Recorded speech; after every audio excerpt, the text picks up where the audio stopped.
Assalamualaikum warahmatullahi wabarakatuh.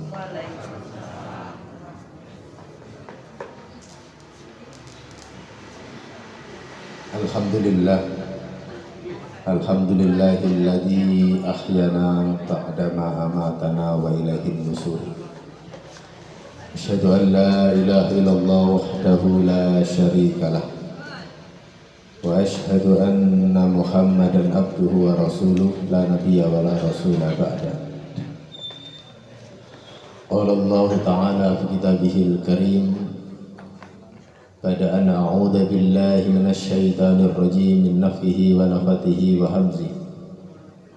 Ya ayyuhalladzina amanu taqullaha haqqa tuqatih wa la tamutunna illa wa antum muslimun. Faqala fa inna asdaqal hadis kitabullah wa khairal hadi hadi Muhammadin sallallahu alaihi wasallam wa sarral umuri muhdatsatuha wa kullu muhdatsatin bid'ah wa kullu bid'atin dhalalah wa kullu dhalalatin finnar.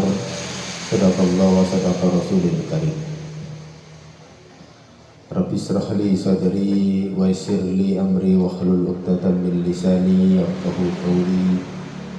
Allahumma la syahla illa ma ja'altahu syahla wa anta taj'alul khazna idza syi'ta sahla. Allahumma faqihna fiddin. Bapak Ibu hadirin jamaah salat subuh dan majelis taklim tafsir Quran yang semoga senantiasa Allah rahmati dan Allah ridhai.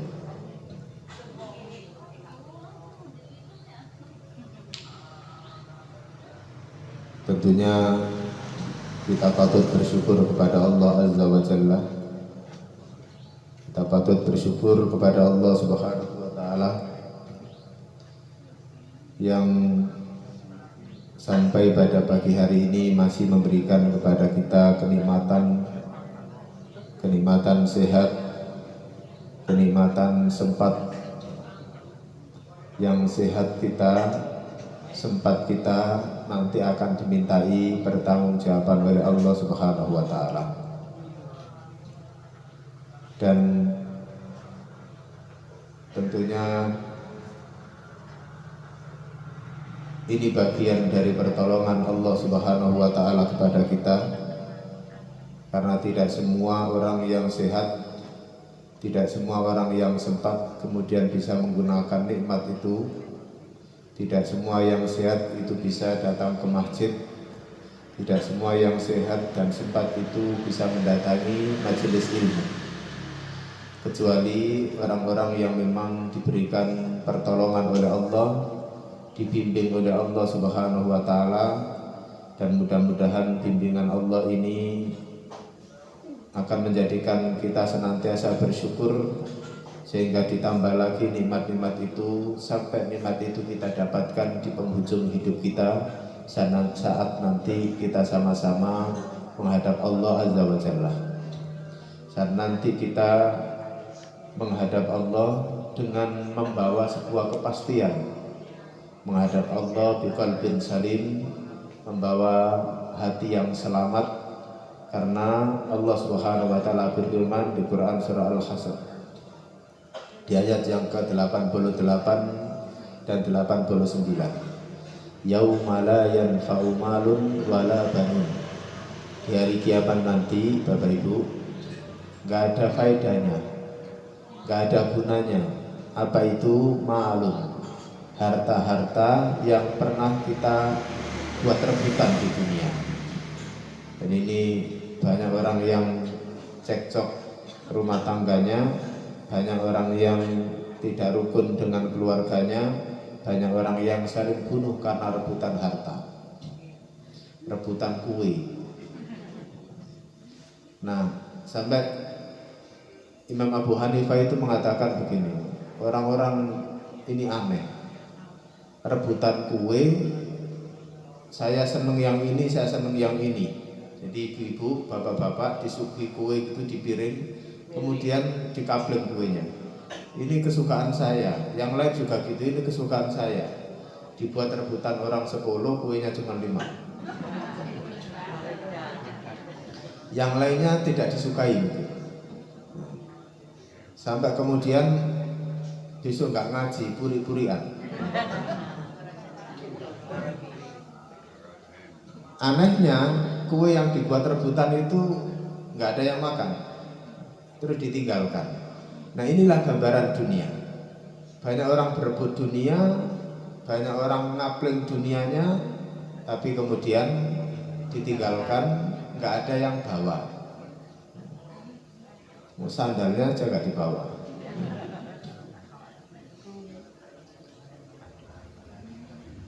Makanya tidak ada kuburan yang mahal ya, kecuali kuburannya orang-orang Cina. Karena apa? Karena emasnya juga ikut dikubur. Jadi kalau di Lawang itu ada 3 ya makam Cina, dan semuanya mahal. Padahal itu tanah yang nggak laku dijual.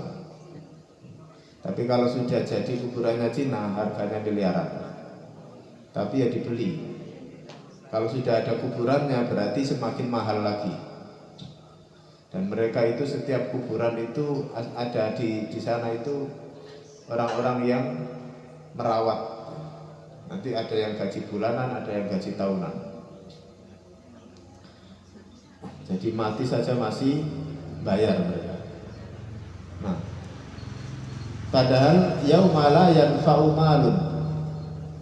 Allah menegaskan hari kiamat nanti gak berfaedah. Apa itu malun? Harta. Wala banun, begitu juga dengan anak-anak.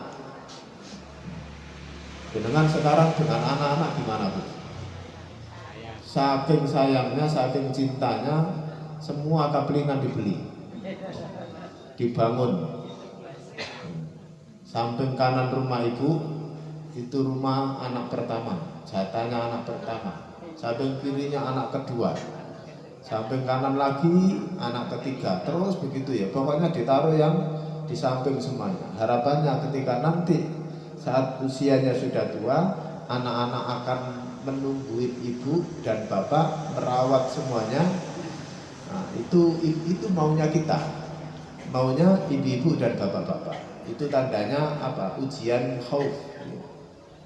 Walana baluannakum bisyai'in minal khauf.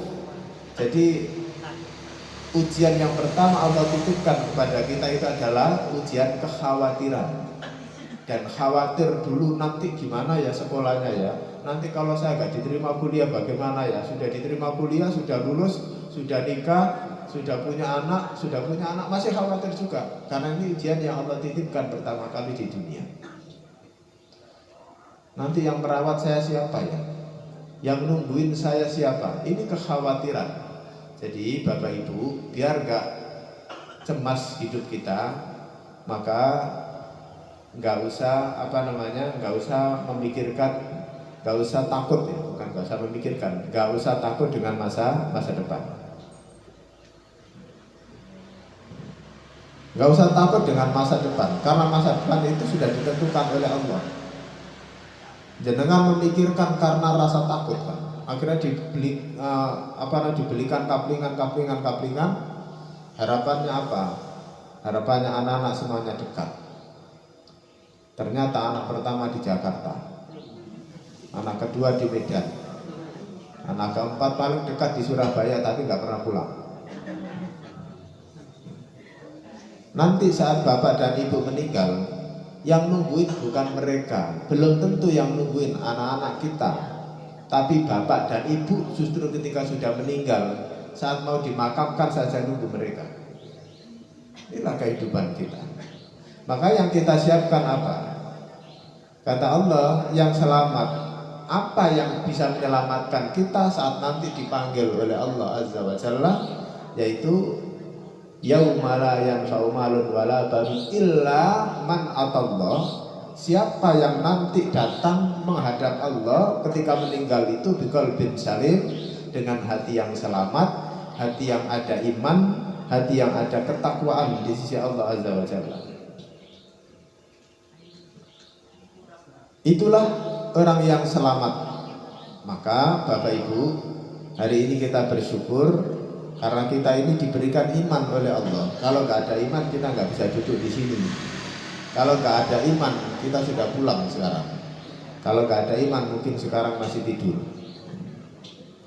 Makanya kita bersyukur kepada Allah Subhanahu wa Ta'ala dengan karunia iman yang Allah berikan kepada kita sampai hari ini, dan kita jaga iman kita ini agar kita bawa iman kita untuk senantiasa beristiqomah sampai nanti kita menghadap Allah Subhanahu wa Ta'ala. Dan mudah-mudahan semua yang hadir di kesempatan pagi hari ini diberikan oleh Allah keistiqomahan, diberikan oleh Allah surga, diberikan jaminan kenikmatan saat berada di alam barzah, dan nanti kita reuni lagi, kumpul lagi saat berada di alam barzah, dan berkumpul lagi insyaallah saat berada di surganya Allah Subhanahu wa Ta'ala di yaumil qiyamah. Amin ya rabbal alamin. Salawat dan salam kepada junjungan Nabi besar kita Nabiullah Muhammad sallallahu alaihi wasallam, yang tentunya kita memperbanyak salawat kepada Nabi sallallahu alaihi wasallam karena Nabi sallallahu alaihi wasallam sudah menegaskan di dalam hadis sahih, orang yang paling dekat dengan aku nanti di hari kiamat adalah orang yang memperbanyak salawat. Wa man shalla alayya salatan wahidatan, dan barang siapa yang bersalawat kepadaku, kata Nabi, sekali saja, sallallahu alaihi asra salawatin, maka Allah akan bersalawat kepadamu, kepada kita yang bersalawat sekali saja itu dengan 10 salawat. Allah ampuni dosa-dosa, 10 dosa-dosa kita, Allah tinggikan 10 derajat kita hanya dengan 1 salawat. Makanya kita perbanyak salawat, karena salawat itu bisa mendatangkan ampunan. Salawat itu sudah masuk kategori atau masuk dalam doa. Jadi orang yang bersalawat itu sama dengan berdoa. Dan salawat itu banyak sekali. Ada kalau Imam Ibnu Qayyim dalam salah satu kitabnya itu sampai menyebutkan ada 40 keutamaan orang yang bersalawat. Salah satunya salawat itu bisa menolak bala, dan mudah-mudahan nanti di hari kiamat kita mendapatkan syafaat dari Nabi Shallallahu Alaihi Wasallam. Ibu bapak hadirin yang dirahmati oleh Allah Azza wa Jalla, masih melanjutkan materi kita di keutamaan Bismillah, yang mudah-mudahan atau insya Allah ini pertemuan terakhir kalau selesai di keutamaan Bismillah. Kita terakhir sudah sampai di nomor 6 kalau nggak salah. Kalau nggak salah mesti benar. Jadi salah satu keutamaan Bismillah itu bisa menjadi penghalang pandangan jin. Kemudian syarat yang ke-6 ya. Yang ke-6 sekarang. Syarat halalnya sembelihan. Ini sekarang 7. Ini kok gini ya?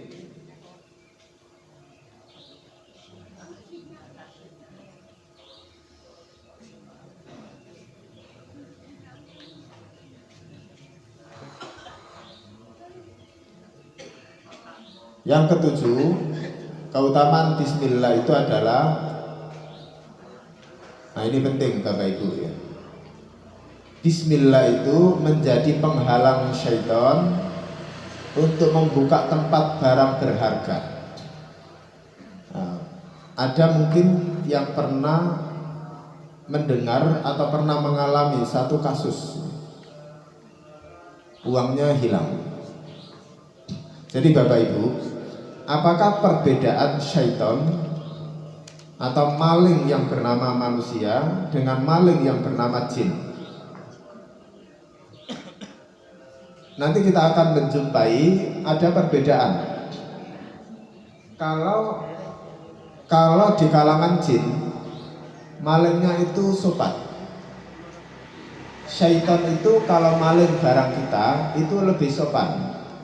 Kenapa? Karena tidak langsung diambil semua. Jadi Bapak Ibu menaruh uang di satu tempat, misalkan 10 juta, itu nanti nggak langsung habis 10 juta. Itu kalau jin. Jadi kalau nanti Bapak Ibu kehilangan barang, entah itu barang, entah itu uang bentuknya, kemudian tidak langsung habis. Nyimpen uang 5 juta, sekarang tidak ada 100, besok 100 lagi, lusa 500, semakin banyak. Nanti lusa lagi, kemudian hilang lagi, tahu-tahu kemudian tinggal 3 juta, tapi nggak langsung habis. Maka itu dipastikan itu bukan manusia. Karena manusia itu nggak sopan. Nek ngambil langsung semua, kadang-kala sak berangkasnya langsung dibawa sama berangkasnya, masih dibunuh lagi pemiliknya. Itu kalau manusia. Tapi kalau jin tidak. Nah, jin itu lebih halus, atau syaitan ya. Kalau sudah jin yang maksiat atau syaitan atau manusia yang maksiat, itu disebut dengan syaitan. Jadi kalau ada jin kok maksiat, ada manusia kok maksiat, maka itu disebut dengan syaitan. Makanya syaitan itu minal jinnati wan nas. Yang namanya setan itu apa sih? Setan itu dari golongan jin dan manusia. Jadi ada 4 makhluk yang berakal di dunia ini. Dan bernafsu, ada yang berakal, ada yang bernafsu. Tapi ada yang berakal tapi tidak bernafsu. Ada 4 makhluk yang berakal. Yang pertama adalah malaikat. Jadi malaikat itu berakal. Makanya malaikat itu ya marah. Malaikat itu ya punya perasaan mangkel. Tapi malaikat gak bernafsu. Makanya gak pernah tertarik dengan wanita, gak pernah tertarik dengan kecantikan seseorang. Itu malaikat. Tapi malaikat itu berakal. Yang kedua, siapa makhluk yang berakal? Makhluk yang berakal itu namanya manusia. Jadi kita ini berakal dan juga bernafsu. Berarti kita lebih mulia dari malaikat. Iya. Jadi makhluk manusia itu adalah ciptaan Allah yang paling canggih. Karena dia berakal, dia bernafsu.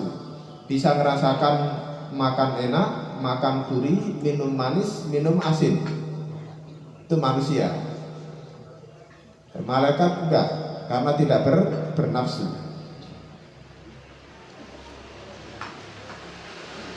Tetapi manusia itu ditambahi lagi dengan ya berakal, ya bernafsu.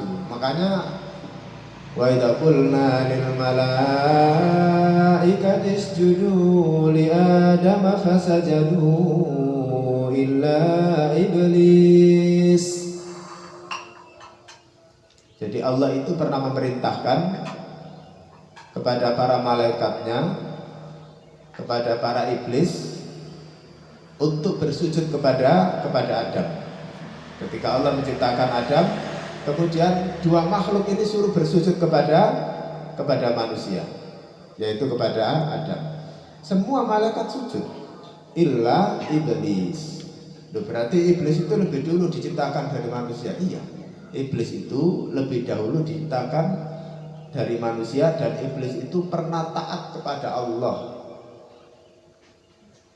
Iblis itu 20.000 tahun dalam riwayat itu mentaati Allah, tunduk beribadah, menjadi ahli ibadah itu 20.000 tahun. Itu iblis. Ketika Allah menciptakan manusia, kemudian iblis suruh sujud, baru setelah itu ingkar. Tapi sebelumnya iblis ya taat. Nah, siapa lagi makhluk yang ketiga yang diberikan akal? Ya iblis ini. Iblis itu diberikan akal, juga diberikan nafsu. Kemudian yang keempat adalah jin.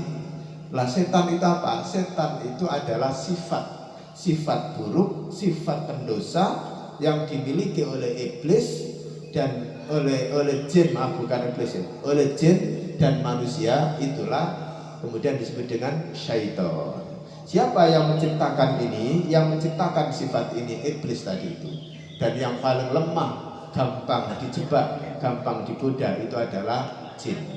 Makanya jin itu makanya syaitan itu minal jinnati wan nas. Yang ganggu ibadah kita itu dua golongan berarti. Siapa? Minal jinnati wan nas. Kadangkala ya manusia, jin setan dari jenis manusia, kadangkala juga jin dari jenis setan dari jenis jin. Lebih berat mana Bapak Ibu? Digoda setan dari jenis jin atau manusia? Manusia, soalnya ketok. Ada elo pekewone. Nek jin kan nggak kelihatan. Manusia itu ada rasa malunya kan gitu. Terus kata budal ngaji, nanteng tas, bawa buku, diajak jalan-jalan. Terus nggak usah ngaji, wes shopping aja kan. Jalan-jalan aja. Itu berarti apa? Itu syaitan dari jenis manusia. Nanti dari jenis jin dibacakan ayat kursi, selesai Pak, hilang. Nek manusia apa bisa? Enggak bisa. Ya dibacakan ayat kursi ya iya, habis itu diludahi mukanya. Setelah itu enggak akan pernah ngajak jenengan lagi. Kalau mau coba monggo. Cuman ya dimusuhi, tapi enggak apa-apa karena musuh kita innahu lakum aduwwum mubin. Allah sudah menegaskan syaitan itu adalah musuh yang nyata bagi kamu. Nah, jadi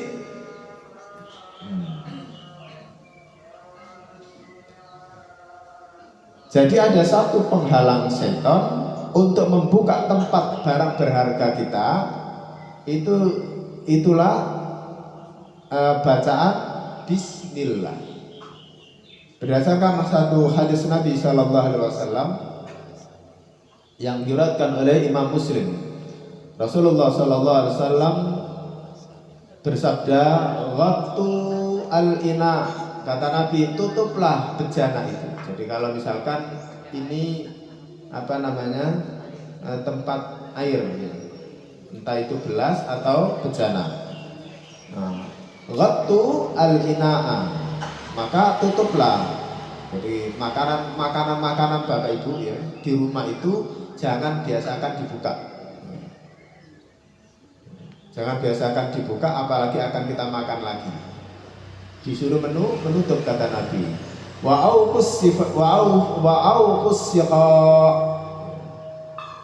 Ikatlah tempat gharibah. Syiqa itu tempat untuk apa? Menyimpan air. Syiqa itu tempat dulu ada ya untuk menyimpan air itu dari kulit. Kalau sekarang nggak ada kayaknya. Kalau sekarang apa? Sekarang banyak ada tupperware kan gitu kan. Jadi itu namanya syiqa. Wa ghalikul bab. Kemudian Nabi sallallahu alaihi wasallam melanjutkan, kemudian tutuplah pintu. Wala yaftahul bab, dan jangan membuka kurang. Wa'atfu siraj,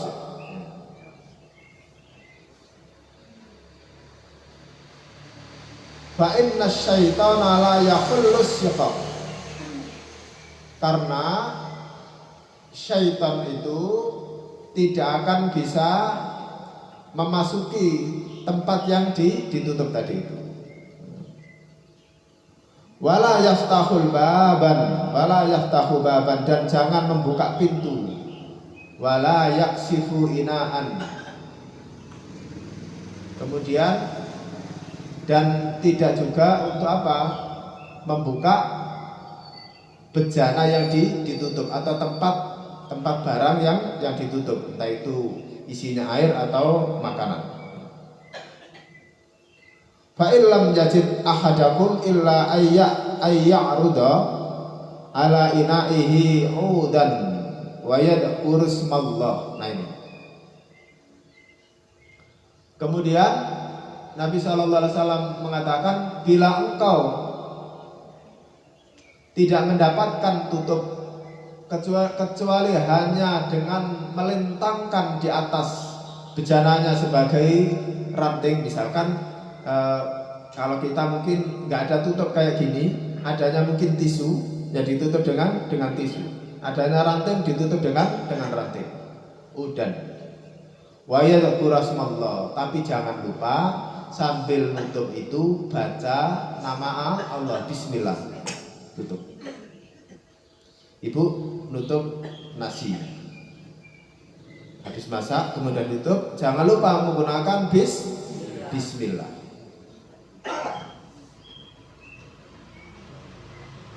Nabi SAW mengatakan, menganjurkan dengan fi'il amr, dengan satu perintah, fal yaf'al, usahakan, lakukanlah kata Nabi SAW. Kenapa ini dilakukan? Karena sesungguhnya kalau tidak ditutup, apalagi tidak menyebut bismillah, dengan menyebut bismillah, maka makanan itu akan menjadi bancakannya syaitan. Sama ketika menaruh barang atau benda, tadi makanan, menaruh benda berharga, mungkin uang atau apa saja ya. Menaruh uang di dompet, baca bismillah. Menaruh beras mungkin di satu tempat, baca bismillah. Apa ada yang menyuruh beras? Kan ada dulu di bulan Ramadan, ada hadis dalam riwayat Abu Hurairah radhiyallahu an, bahwa beliau cerita kepada Nabi SAW bahwa ada barang di Baitul Mal itu, kalau sekarang lembaga zakat gitu ya, tempat penampungan, ya ada uang, ada barang-barang, ada beras, kalau dulu gandum, itu dari hari ke hari itu berkurang, dari hari-hari berkurang. Maka kemudian Rasulullah SAW ingin membuktikan, karena Rasulullah itu mendapatkan wahyu, maka Rasulullah kemudian mencoba untuk menjaga tempat tersebut, Baitul Mal tersebut. Apa yang terjadi Bapak Ibu ya? Di satu malam itu ada anak kecil,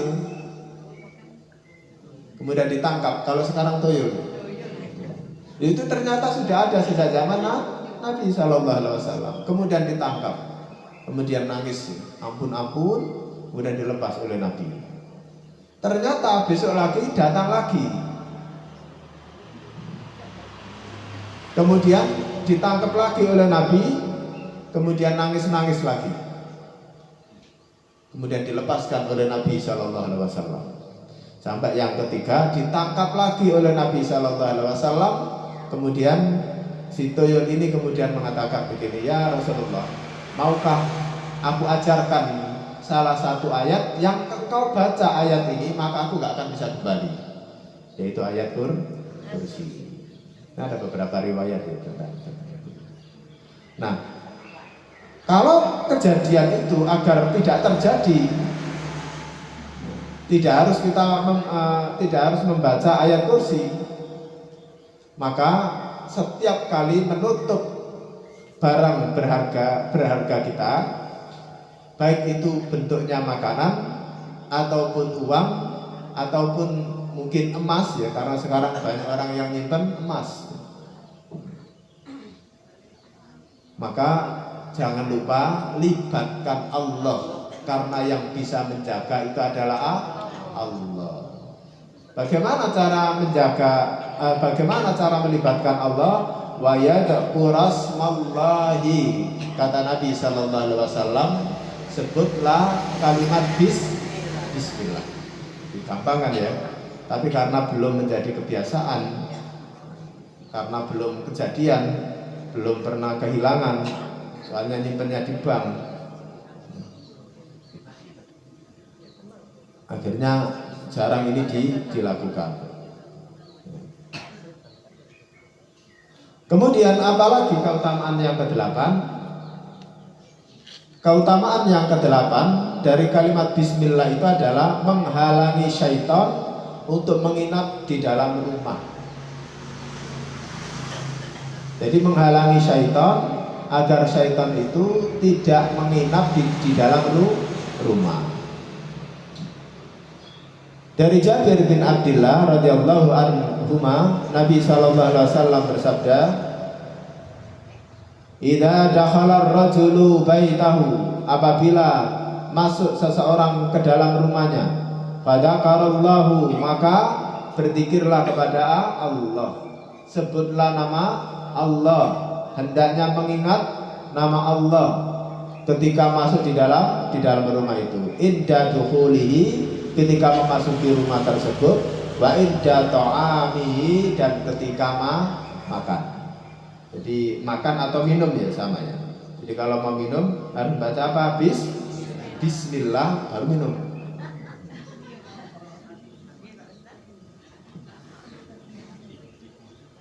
Rasanya beda, habis itu ditutup biar setan nggak ikut.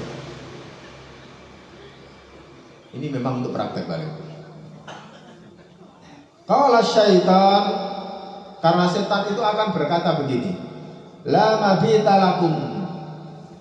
Nah, kalau gini saya nggak bisa nginep di sini. Jadi orang yang baca Bismillah masuk di dalam rumah ibu-ibu ya, Bismillahi assalamualaikum, atau masuk sudah salam ketuk pintu kan, assalamualaikum, kemudian setelah itu baca Bismillah. Boleh Bismillah, boleh Bismillahirrahmanirrahim. Maka seketika itu syaitan mengatakan la mabita lakum. Nah kalau gini saya nggak ada tempat untuk nginep di rumah ini. Nah, cara ngusir setan itu gampang, sering-sering baca Bismillah. Wala asya'a, dan tidak ada makan malam bagi saya. Asya itu adalah makan malam.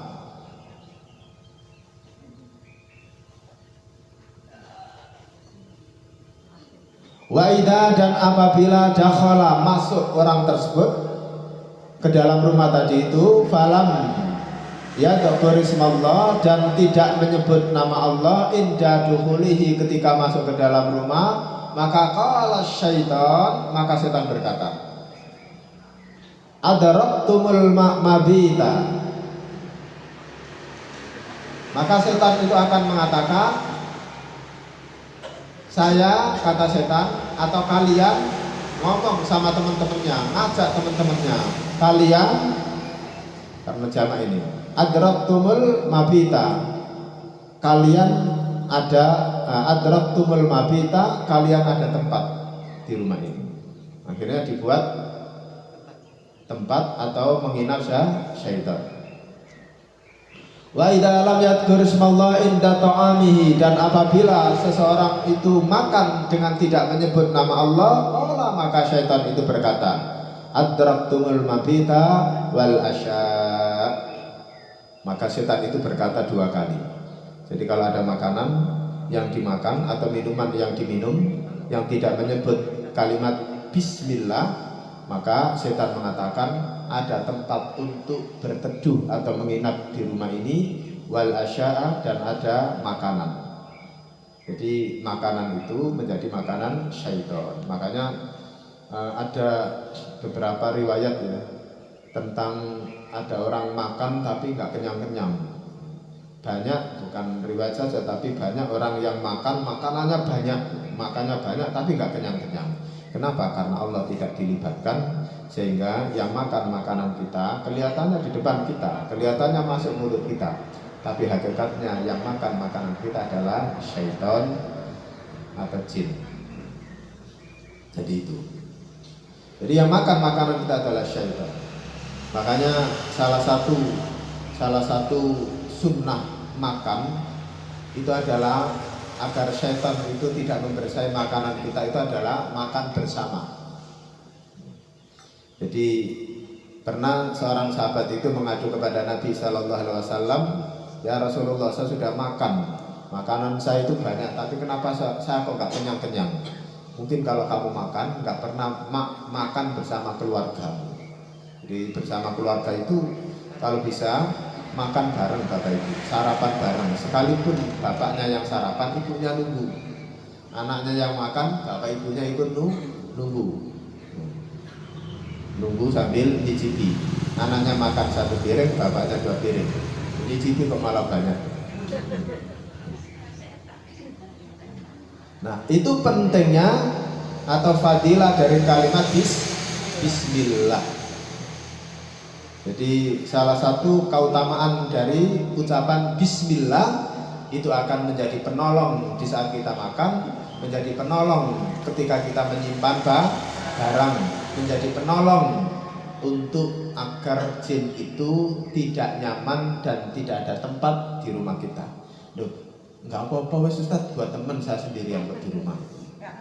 Bapak Ibu, jin itu kalau singgah di rumah kita, apa sih dampaknya?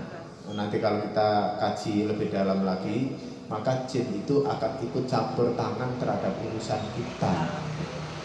Jin itu akan ikut campur tangan terhadap urusan bapak dan ibu. Jin itu nanti akan ikut campur tangan dalam menyelesaikan masalah bapak ibu. Bukan menyelesaikan, tapi akan menambah masalah. Tapi jinnya muslim, Ustaz. Ingat bapak ibu, kata Syekh Wahid Abdus Salam dalam satu kitabnya tentang sihir itu, sebaik-baiknya jin, seutama-utamanya jin, setinggi-tingginya imannya jin, yang paling tinggi kalau sekarang mungkin ustadz gitu ya, ustadznya jin itu paling lemah imannya di antara manusia yang paling lemah, atau lebih lemah imannya dibandingkan dengan manusia yang paling lemah. Kenapa Bapak Ibu? Karena ada satu sifat mereka yang sifat itu menjadi kekal. Sifat itu sifat yang pasti. Apa itu? Pembohong. Makanya kalau ada orang kok suka bohong, ada anak-anak kok suka bohong, ya mungkin kejinan. Nah, saya pernah meruqyah anak SMA itu, sekarang jadi polisi sekarang di Bandung. Dulu waktu SMA itu nyolongan dia. Nah, mungkin sekarang nyolongnya nggak kelihatan. Kalau sudah pakai seragam itu nggak kelihatan. Jadi dulu itu nyolongan, dan yang dicolong itu nggak punyanya orang sih, punyanya orang tuanya sendiri. Tapi ada sifat pembohongnya yang luar biasa. Sudah digebui ya nggak ngaku juga kan. Ternyata ketika di ruqyah itu baru jinnya itu ngomong. Kita ajak ngobrol, kamu yang ngambil, ya lewat mulutnya anak ini. Iya. Kamu yang ajak dia bohong, iya. Jadi itulah sifatnya jin. Sampai sini ada pertanyaan? Apakah jika mempunyai barang tapi sudah disimpan, tapi masih hilang, masih ada yang mengambil, apakah itu menaruhnya tidak memakai basmalah? Jadi agar tidak hilang Bapak Ibu, maka ketika naruh barang, anggap ini loker ya, tempat penyimpanan uang atau apa. Kemudian saat naruh itu baca Bismillah, Bismillah ditaruh, Bismillah ditutup. Kok masih hilang lagi? Itu berarti setan yang lain, yang mungkin ada rambutnya mungkin. Itu Tahu tempatnya Ustaz. setan yang tahu tempatnya.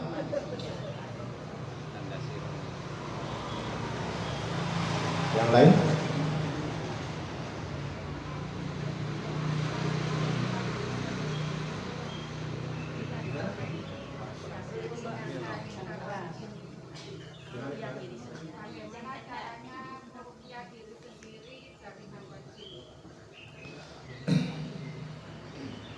Jadi gini, saya termasuk ruqyah diri sendiri itu sebenarnya lebih kepada terapi, lebih dari apa namanya, lebih kepada terapi untuk terapi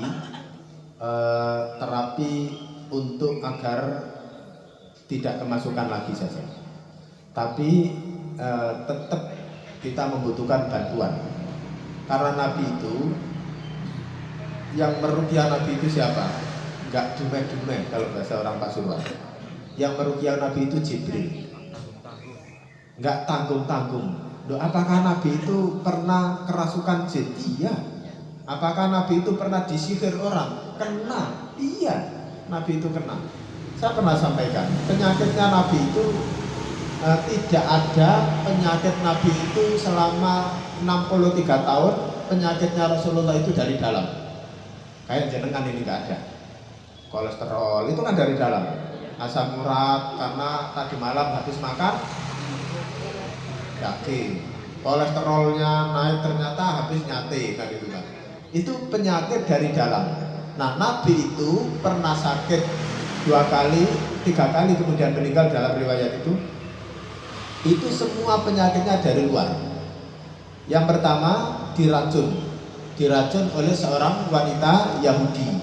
Jadi kesukaannya Nabi itu adalah daging domba. Daging domba yang buntutnya besar itu ya. Dan itu yang paling bagus sebenarnya. Jadi cuman kalau di Indonesia penyembelihan itu banyak yang Jawa itu. Kalau saya lebih senang mengikuti sunnahnya Nabi karena itu rasanya berbeda. Dan di dalamnya itu kalau nanti ngomong tentang kesehatan, di daging domba itu antara daging dan lemaknya itu berimbang. Nah, orang Indonesia itu nggak senang lemak. Pada lemak itu penetralnya daging. Kata Nabi, daging itu sumber penyakit. Obatnya adalah lemak. Nah, makanya nyate daging aja atau ada lemaknya, daging aja. Wayak itu ya, keren gitu ya. Enggak, yang benar itu sama lemak. Karena lemak itu ini antara panas dingin. Satunya panas, satunya akan melembabkan atau mendinginkan. Jadi untuk menetralisir. Dan Allah itu kalau menciptakan sesuatu itu mesti berimbang. Alpukat katanya bikin kolesterol. Nanti obatnya ada di mana? Ada di daunnya. Apalagi durian katanya bahaya nanti. Bisa kolesterolnya tinggi. Obatnya ada di mana? Obatnya itu ada di bijinya. Jadi bijinya itu jenengan rendam aja bijinya itu. Setelah itu diminum. Nah, yang bikin cepat kolesterol itu biasanya kalau beli. Jadi kalau dikasih enggak. Makanya daging kurban itu aman kan? Sehat semuanya ini, makan daging kurban semuanya ini kan. Karena enggak beli. Karena yang sering naik kolesterolnya itu habis beli kemudian tanya berapa. Kalau sudah keluar nominal 50.000 itu langsung teng gitu ya. Nah, itu yang bikin kolesterolnya naik. Nah, Nabi itu yang kedua, Nabi itu disihir. Sama yang mensihir juga wanita Yahudi. Jadi ada seorang wanita yang minta, wanita Yahudi itu minta dihadiahi rambut oleh Nabi. Akhirnya dihadiahi rambut oleh Nabi. Kemudian ternyata dipakai untuk mensihir Nabi SAW. Dan Nabi kena enggak? Kena. Nabi sakit. Dan sihirnya Nabi itu enggak main-main Bapak Ibu. Ada macam-macam sihir ya. Salah satu sihir yang berat itu sihir pembunuhan. Di bawahnya ada namanya sihir junun. Sihir junun itu sihir yang membuat orang itu gila. Dan sihirnya kepada Nabi itu adalah sihir junun. Tapi kemudian para ulama mengatakan semua wahyu yang turun pada saat itu tidak berpengaruh, tidak dipengaruhi oleh sihirnya Nabi. Kemudian diruqyah oleh Jibril. Wa wada'a yadahu ala jabhin Nabi sallallahu alaihi wasallam. Jibril itu meletakkan tangannya di dahinya Nabi sallallahu alaihi wasallam. Summa qala, kemudian Jibril berdoa, Allahumma urqika wa kulla syai'in yu'dik. Ini doa yang dilafazkan Jibril. Dan sekarang menjadi senjatanya para peruqyah, selalu membaca doa ini. Nah, kalau Nabi saja kemudian butuh orang lain untuk meruqyah, apalagi kita. Jadi kalau sudah sakit boleh untuk terapi dengan baca maksurat, dengan membaca Al-Fatihah ya. Nanti kita dulu sudah pernah kita sampaikan. Surat Al-Fatihah itu termasuk ayatul ruqyah wa ayatus sifat. Surat Al-Fatihah itu ya ayat ruqyah, ya ayat pengobatan. Jadi mengobati penyakit fisik ya dengan Al-Fatihah juga bisa, mengobati gangguan jin juga bisa dengan surat Al-Fatihah. Jadi itu kemudian nanti ada lagi dengan membaca 5 ayat pertama di surat Al-Baqarah. Kemudian membaca 3 ayat terakhir di surat Al-Baqarah. Kemudian membaca ayat kursi. Kemudian kul wallahu ahad 3 kali, kul a'udzu birabbil falaq, kul a'udzu birabbin nas masing-masing 3 kali. Kemudian ditiupkan di air. Jadi caranya begini, dekatkan begini. Dan sebenarnya kalau mau latihan agak panjang, tak suruh bawa air semuanya. Nanti kemudian setelah itu diminum. Itu sudah masuk dalam kategori rupiah mandiri. Didekatkan begini tuh ya, dibacakan ayat-ayat tadi itu. Kalau nggak hafal dibaca saja, kemudian ditiupkan 3 kali setelah selesai membaca semuanya. Setelah itu diminum. Ingat saat minum membaca apa? Bismillah.